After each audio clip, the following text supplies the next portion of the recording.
resources you'll ever need. A genetic counseling awareness channel. Hi everyone, it's me, Katie Lee, CGC, and welcome back for another segment of Wannabe Wednesday. Today is the video I promised where I interviewed two fantastic first-year students about their experience with interviewing, ranking, and matching at a genetic counseling program. The first woman who's going to show up on your screen is Chloe, and she is a first-year genetic counseling student at Columbia. I previously had the pleasure of working with her at iGenomics, an embryo testing laboratory, so that's how we know each other. And then the second woman you'll see on the screen, and the video will rotate back and forth between my interviews with each of them, is Dara. And Dara is a first-year student at UNCG. The reason I'm not covering this topic by myself is because I did not use ranking. In 2013, when I was applying, there was no ranking. You just waited for phone calls and emails from all of the programs that you interviewed at and found out whether you got in, you did not get in, or you were on a wait list. And I can share a little bit more about my experience with that, but really it's just not relevant because that's not how it works anymore. But since I haven't been through the whole process and I totally understand that it is nerve-wracking, I thought it would be so helpful to hear Chloe and Dara's experience with ranking programs. And they had such insightful advice to all of you who are probably creating your ranking list right now. So I hope you find it really helpful to hear about their experiences and how they figured out how to rank programs that they interviewed with. So without further ado, here we go. I'm originally from Hong Kong and I moved here to the United States about 7 years ago for undergrad. I went to undergrad for something completely unrelated to genetic counseling. I did bioengineering at UCLA, and when I graduated, I actually started working at a genetics laboratory. So I was the lab rat, the lab technician doing the actual testing behind the scenes. And I really liked genetics. I thought the testing was really cool, but I really did not enjoy being in the lab so much. That's when I found genetic counseling. I talked to one of the genetic counselors working at the company at the time. And I just thought, wow, this is amazing. I would love to get into this. And that's when I met Katie. I started work as a GCA at iGenomics. And I started applying to schools. It was just last year, and Katie and I were just talking about how crazy it was that now people could potentially want to hear my opinion on what happened because it was all such a blur for me. I am a first-year genetic counseling student at UNCG. I started in fall of 2020. Before I came here, I graduated from North Carolina Central University with a Bachelor's of Science in Biomedical Sciences, and I did a year-long genetic counseling internship at UNC Chapel Hill under the folks in the UNC Cancer and Adult Genetics Clinic. And I had a pretty good time there. And while I was there, they kind of helped me, develop my personal statement, my resume. It definitely gave me opportunities to add like my shadowing experiences and things like that. And then I applied and I got in. Congratulations. So it was Thank your you. first round of applications, it sounds like, that you got in on. That's awesome. The programs that I applied to a lot, and this was back when interviews were still in person. So in hindsight, it was a little too many, and it would have been really difficult to get to all the interviews. But I applied to 11 schools. I have the list here. I applied to Stanford, Sarah Lawrence, UT Houston, Boston, Columbia, the University of Colorado, Denver, Northwestern, Mount Sinai, MGH, UCI, and UCLA. And I know that was a lot, but I just thought, I just need to get in. I just need to apply this one time and get in and be done with all of this application craziness. So for me, I wanted to be in a place where I actually wanted to live. And being an Asian person, I wanted to be in a big city where I felt like I would belong and don't feel completely out of place. So all of the schools that I applied to were in big urban cities. So places like New York, Boston, some places in California, Chicago. I really wanted to stick to where I would feel comfortable. And also, I've always wanted to move to somewhere different. So I felt like it was my time to really branch out and do something new and different. And I honestly really like the sound You're of all doing my it. choices. I know. I picked it based on livability for me. That was where I started with. I also went onto each program's website, and this was really important to me, was that I saw another student, either in the past or an alumni, who was, a minority in genetic counseling like me. It made me feel more comfortable that I would apply to that school. No, so of those 11 schools, where did you get, or how many and which programs did you get interview invitations for? I was really lucky. I got 9 interviews. I ended up doing only 3 of them in person, and the rest were remote. Due to COVID. And it's not just luck. You are also an amazing GCA and had a lot on your CV and an amazing personal statement. So you deserve those 9. So I applied to the University of South Carolina at Columbia, and then I also applied to the University of Alabama at Birmingham. And it sounds like maybe you were looking for a specific geographical region. Were you trying to stay close to home or close to an area where you felt you would enjoy living? I did choose schools on the East Coast. My family is from Raleigh, North Carolina, so I wanted to stay like relatively close to home. Alabama was a little further out than I wanted to be, but I had an interest in their program, so I decided that it would be good for me to go there and check it out. Okay. And where did you end up interviewing over those 3 programs? I interviewed at all 3. All 3. Okay.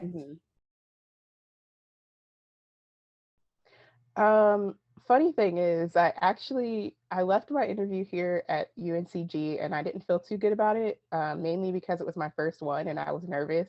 Those are hard. So yeah, well, I had my first interview on a Monday at UNCG, and then that same Friday, I had my second interview at South Carolina. And at that point, I was like, okay, I didn't do good at UNCG. They might not even want me. So You got to get it together. Right. So I actually wanted to go to South Carolina. I was gung ho about it. The cost of living was low, and I really liked the program, and I liked the program director. And I was like, yes, I'm going there. And by that point, I went to Alabama, and I had to fly there. And once I got there, I was like, this is kind of far away from home. And I knew that, my family, we call ourselves clannish, like we're really close, And so I knew that if I went there, I was going to be really upset that I had to move that far away from home. A lot harder So I to was get like, okay, home. yeah. So I was like, South Carolina is going to be the school I'm going to. I actually had to do like an actual pros and cons list and like think logically, about the process before I was just like, oh yeah, I'm just going to pick South Carolina. And did you end up putting all 3 on your rank list, or did you actually cross off Alabama? Was it, that serious that you wouldn't want to go? I actually ended up crossing off Alabama. And honestly, it came down to some of the specifics about the program, specifically their rotation requirements. A lot of the rotations were out of the state. And it required you like finding new housing and all that type of stuff. And I didn't know if that would really like be logical for me, especially being in the middle of grad school. Like I didn't want to just like have to keep moving states to do that. And then like at the bottom of the totem pole, it was, it's too far away. And it actually, the list was due very late, like late March or April or something like that, or early April.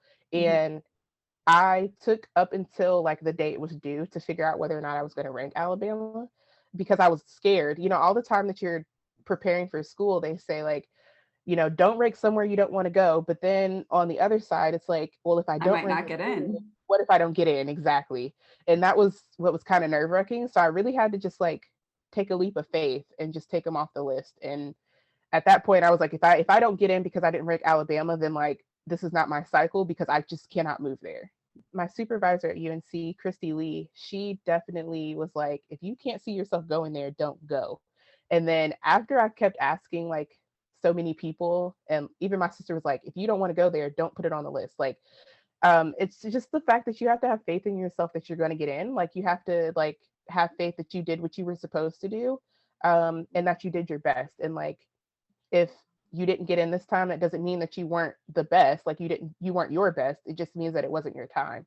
Hmm. Because a lot of these schools, like, you'd be surprised like how much they take into account when they're actually putting these cohorts together. It's a lot more than just like what you have written on a piece of paper or what you say in an interview. It's like, I know for my school, they're really about community building. And if like you have such a strong personality that they don't feel like all of you could work together and actually be a team, then like they actually like use your personality to know whether or not you fit with this group of people, if that makes sense. You know what I mean? Wow. And so Yeah, sometimes absolutely. that, which actually makes sense if you think about why some people get in on the first round. I mean, and or when people don't get in on the first round, but they get in on the second round. Like And they're sometimes great candidates sometimes too. right, like sometimes it's just not your year. You know what I mean? And it's kind of hard when it's like that, but the way the matching system works, they kind of have to go off of, some of those nuances. Hmm. Can you tell me a little bit more about that pro and con list you wrote out? So we talked about kind of area being close to home. What about like specific aspects of the program? You talked a little bit about relationships or connections you felt like you had with program directors or faculty you interviewed with. What else Mhm. was on those lists? So for me, especially with UNCG, and especially being an African American woman, I had I had to ask a lot of questions about diversity. Mm, Um, and some of those things, some of those aspects, they were on my pros and cons list, like whether or not I felt comfortable, like in the area itself, like hmm. where the school was, like if I felt comfortable there, or if I felt comfortable enough to say that the program was going to support me, especially when you Hmm. think about all the stuff like politically that's been going on. You just want to make sure you're in a safe environment. And those are some questions that I had to ask, and they're hard questions to ask a program director. Like, how do you handle diversity? It's kind of hard to Hmm. ask that, but it's a logical thing to ask because you want to make sure that your voice is heard in the program. So those are some of the things that were on my pros and cons list, on top of like you were saying, like the area, the cost of living, because I was gonna have to uproot and move somewhere. Right. Um, Right. and then like if something happened to me, like, do I have family that's nearby and I can call them? Like what was around the school? Like, is this a college town, or Hmm. things like that? Like, you'd be surprised. Like, my pros and cons list was very, very long because like Oh. I had like very specific details. Like, and people don't realize, like, since you have the match system and the way genetic counseling schools are set up, some of them kind of start to look the same because you do classes and then you do rotations. Like, it matters where the rotations are. So like that was one of the things that kind of knocked Alabama off the list because their rotation sites were just it was too far away. Like, you were crossing uh State borders. yes, you were crossing Okay. state borders and you were like going on the other coast, and I was Oh, like, wow. I don't want to do that. So those were some of the things. And then one thing that was on the pros list for South Carolina, you could actually go out of the country for your summer rotation. Oh, And I thought that cool. was pretty interesting. So it was like, okay, maybe I would like to do that. And Right. South Carolina was only like 3.5 hours away from home. So that's what kind of bumped it up. So you really Uh-huh. have to be like super nuanced about that list. Hmm. So it sounds like South Carolina ended up ranking first. Am I right? And then UNCG second. Actually, no. Oh, after that pros and cons list, it Actually, no. flipped. After the pros and cons list, the thing that happened was I I had to really sit on it. I had to pray about it because I was like, I don't know what to do, but my gut was telling me to rank UNCG first, and that's what I did. Um, South Carolina was second. Specifically, they had a specific track that could, like, you would be getting a stipend and you would get the possibility of having in-state tuition. So I ranked that second.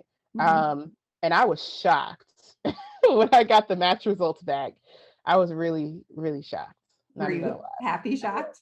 I was actually, because my roommate, well, my old roommate, my classmate and we ended up being the first African Americans to be admitted to the program. Oh, So I was like, wow. wow. I got some really good advice from someone else who had applied to take notes on every single interview that I had. The notes are really quite messy.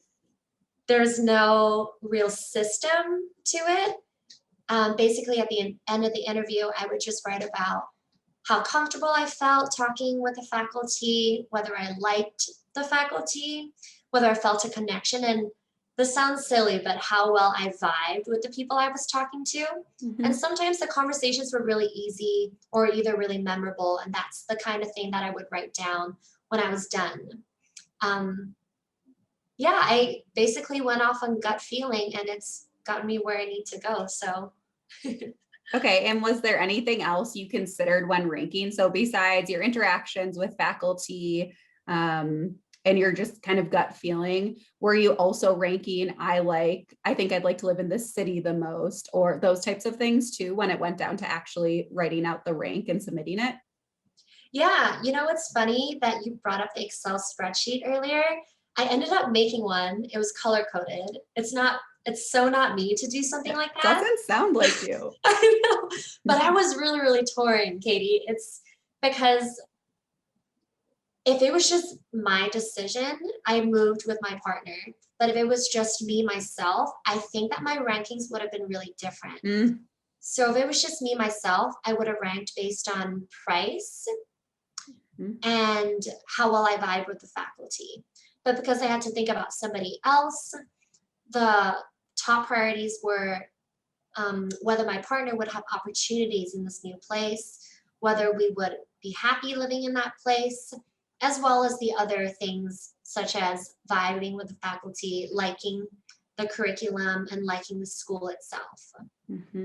Yeah, that's a really good point. I think where I was in my life, me and my partner at the time, who's my now husband, when I was thinking about which schools I'd like to go to, we were just planning on if I went to a place that he didn't like, he wasn't coming. So yeah, everyone has a unique situation, and so many applicants these days have children and husbands or wives, partners that they're planning to bring around. So that is a big consideration. What else was on that Excel spreadsheet? What were some of your other columns that you were ranking? Okay, so there was tuition, there was rent, the city, how I felt about the city, and it got extra points if it was attached to a medical center because I thought I would get better opportunities there. And another thing that was important to me was that we started our experiences in clinic early on. I am not the kind of person that would have liked to go to a program where the first year is all didactic. I wanted to get my feet wet straight away. So that was also really important to me. You were ready. Yeah, I was ready to go. So those were the factors. And also, I think the last one would be how much I liked the curriculum. Different programs have different things on the curriculum that are unique. So I know some programs have matched the students up with a family who has been affected with a genetic condition. Some have outreach programs, volunteer programs. Right. So I wanted to do something else while I was in school as well. So that was also a factor for me. And I did this thing where I gave them all scores, tallied everything, and it came out with a final score. But actually, at the end, I scrapped all of that and I just went on my gut feeling. Oh, I don't remember that. You scrapped it? Yes, it was getting too much and I was color coded and I said, I don't like these colors. This is stressing me out and I'm just going to go for it. Was it a good exercise for thinking about all of those factors? Or if you had to do it again, would you just scrap the Excel sheet completely and just say, my gut knows what I need? I think it was a process. I think the Excel spreadsheet was a process for me to get to where I needed to go, even though I didn't make my decision based on that whole sheet that I had. It was helpful for me to think again back on all the programs and the pros and cons and all the unique features. It was really good for that. I am a really straightforward person. Like, I went to a historically Black college or university, so I had mentors that were really preparing me for the moment to ask that question. So my mentor at Central, Dr. Kimbrough, he was taking me to conferences with him where it was just us, like we were a very, very small population of African Americans there. And he would give me like pep talks about you know, you're going to be presenting this poster. So he would put me on the front lines as an undergrad, right? And say, you're going to present this poster. So, and, you know, looking back, I was upset when it happened because I was like, why me? You know, but It was a now that good I'm looking back on experience. it, it was like he Mhm. really was preparing me for the moment where I needed to say, how do you handle diversity in this program? And honestly, that's really the best way to do it. Because you have to make sure that you can go to an institution where you can authentically be yourself.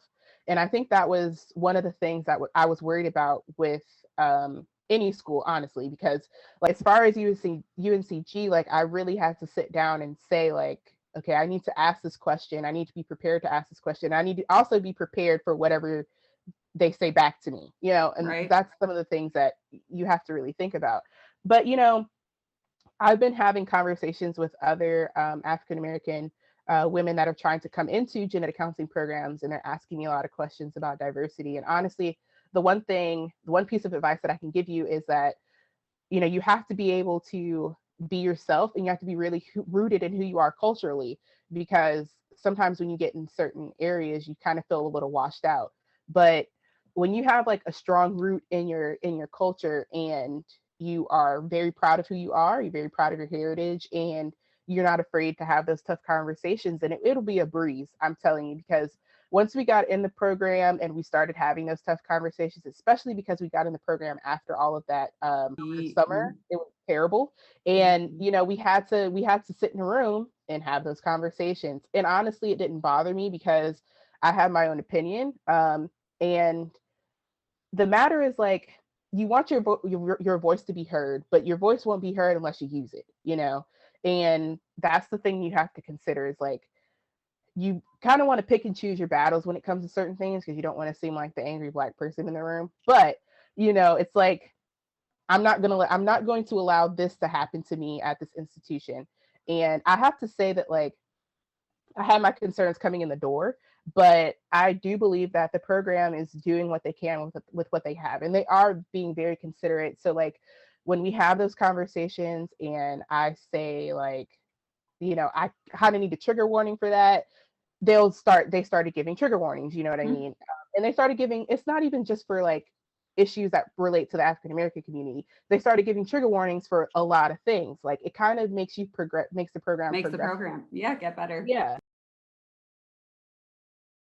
Is there any advice you would give to a current applicant? They've got about 12 days left to Oh submit wow. their ranking list. Can you believe you did that a year ago? Did the I time can't. fly? It did. What do you have to say to them? So, you know, my piece of advice is like, I did not do this. So, like, let's put that out there. I did not do this, but you know, you can't go back and change anything you did in the interview. So, you kind of have to like put that in the back of your head. Don't think about how you did in the interview. You have to think about how they did in the interview, really. Because that's what they're doing. They're not thinking about how they did in the interview. They're thinking about how you did in the interview. So, you have to think about things that stood out to you, things that made you uncomfortable, and like I said, like you just have to have a really detailed pros and cons list, like all the way down to how much is it going to cost for you to stay there? You know, Mhm. rent. Do I need a car? How much is gas Mhm. in that area? What's the cost of living? You know, you have to have a really nuanced list and like get down to, you know, the deep details of the area, the city, and the institution. So there's some people that are like, the gym is too small at the school. There's some people that did that. I didn't do that, but you know, sometimes you have to get down all the way there in order to really choose like where you want to go, even if it's as far as in-state tuition. And that was one of the drivers for me was that I am already in debt from undergrad. Do I want to be in Mhm. like astronomical How debt? much more can I take on? Right. So those are some things you have to think about. And honestly, like just trust the process. Like it's going to be a little nerve wracking because you don't get your math results back for like another 10, 15 days or something like that. So just do your list and let it go. And then just try to wake up and get the email the day it happens. I don't know if this is helpful, but it might take the pressure off the applicants a little bit, and maybe that's what they need and that's what is helpful. But I think the way to go is to not put so much pressure onto this decision. Like I said, I made all the spreadsheets. I really thought about it. I even used numbers and calculations and stuff. And in the end, just went with my gut. And I have no regrets. And this might be oversaid, but I think you can't really go wrong, because wherever you match, you're going to fulfill that dream of being a genetic counselor. Mhm. So I would just say, don't put too much pressure on yourself. No decision is perfect. I don't think anyone can be 100% sure of their decision all the time, but it gets you where you need to go. And in the end, you'll be a genetic counselor, and that's the main goal. Mhm. What was your match day results like? Where were you? Did you take off work? What was it like? So by the time match came around, we were already working from home at UNC Okay. because of the pandemic. Mhm. So um, since the internship was preparing us for match day, they pretty much were like, you can go ahead and take the day off. They kind of made it a little holiday for us anyway. And they said we weren't going to get the results until noon. So I was like, I'm staying in bed till noon. I'm not getting up. I'm not. There's nothing to do until I know what's happening. Nope. Until I know what's going on. So I actually did not open the email myself. I gave my phone to my little sister and I said, I can't, I was so like psyched out. I couldn't handle it. Like I was so nervous. And so I gave it to her, and my match results actually came in at like 10:35 in the They'd morning. been sitting there for an hour and a half. Well, no, she checked it at 10:35. Oh, okay. I Okay. just was like, I didn't think it was coming till noon. So it was really shocked. And she was sitting on my bed. She opened the match results and she took a really loud gasp and ran out of the room. She was screaming. And I was like, what is happening? And she was like, you got into UNCG. And I was like, oh my God, So like it was a real milestone for me, especially considering like, I wouldn't say a burden, but the load I had to take on with being matched there. But then I text my classmate who was also working at UNC at the time. I was like, did you get in? And she was like, yes, I got into UNCG. And I was like so excited. I really That's was, because it's amazing. really different, like, because I have somebody there with me that like knows my perspective, and so it's really cool to have somebody to lean on. And it was crazy. And then my dad came out of the room and he was like, what are y'all yelling about? Oh, that sounds like an amazing day. And I mean, how lucky is it that you got in with your classmate, or with your colleague? That does not happen often. I was really shocked, but it was cool. It was cool. Are you happy with how things turned out? I mean, it sure sounds like you're at the right program for you and the right city for you and your partner. Yeah, I really am. I'm really lucky. Things panned out really well. New York City is just a fun place to be, even Mhm. with the pandemic and everything. I love taking the subway. It's a weird thing. But I like the city so much itself. My apartment is great. I get to live in student housing. I've learned so much in such a short period of time here. And I have loved being able to be in clinic since pretty much the beginning. I feel Mhm. like I'm not completely ready, but I've learned a lot of valuable skills already. And, I'm on the end of my end of my first year, and it feels good. I Good. have no regrets. That's the last clip, guys. Thank you so much for tuning in to today's video. It was a long one, but such a useful one.